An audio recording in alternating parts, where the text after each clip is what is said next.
Hai korang, peminat bola sepak Malaysia. Sudah bersedia untuk kejutan besar dari Harimau Malaya? Kalau anda fikir, kemenangan bergaya ke atas Vietnam tempoh hari dah cukup hebat, tunggu dulu.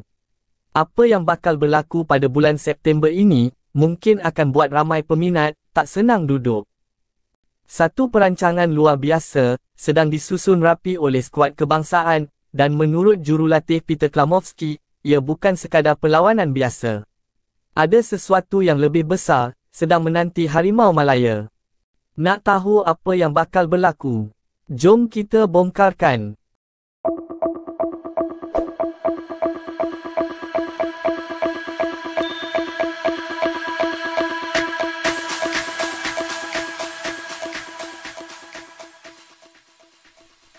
Harimau Malaya, sekali lagi bakal mencetuskan gegaran luar padang.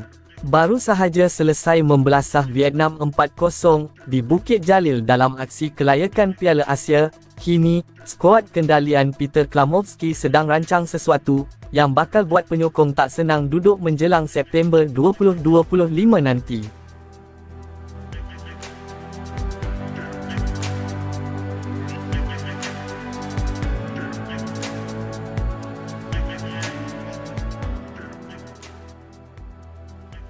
Dengan semangat membara selepas dua kemenangan bergaya, Harimau Malaya tidak bercadang untuk duduk diam. Sebaliknya, mereka akan manfaatkan tempoh rehat aksi kelayakan dengan satu agenda besar yang telah pun dimuktamadkan, namun masih dirahsiakan buat masa ini. Menurut jurulatih Peter Klamovski, kami teruja dengan bulan September akan datang. Kami akan gunakan tempoh itu untuk mencabar diri menentang pasukan kuat dan membina semula momentum.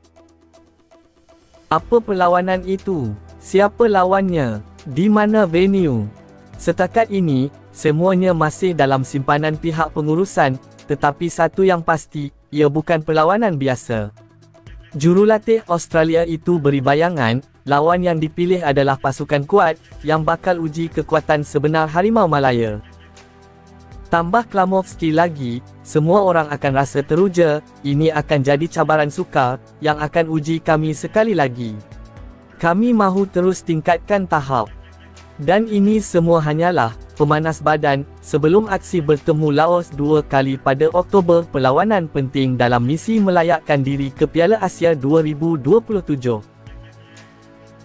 Pada tanggal 9 Oktober, Malaysia lawan Laos di tempat lawan, dan tanggal 14 Oktober, aksi timbal balik di Kuala Lumpur. Peminat Harimau Malaya, bersedialah dari sekarang. September akan datang bukan sekadar bulan biasa, tetapi bakal jadi titik mula kepada sesuatu yang luar biasa dalam misi Harimau Malaya menawan Asia. Jangan lupa like, share dan langgan saluran ini untuk berita bola sepak terkini Harimau Malaya.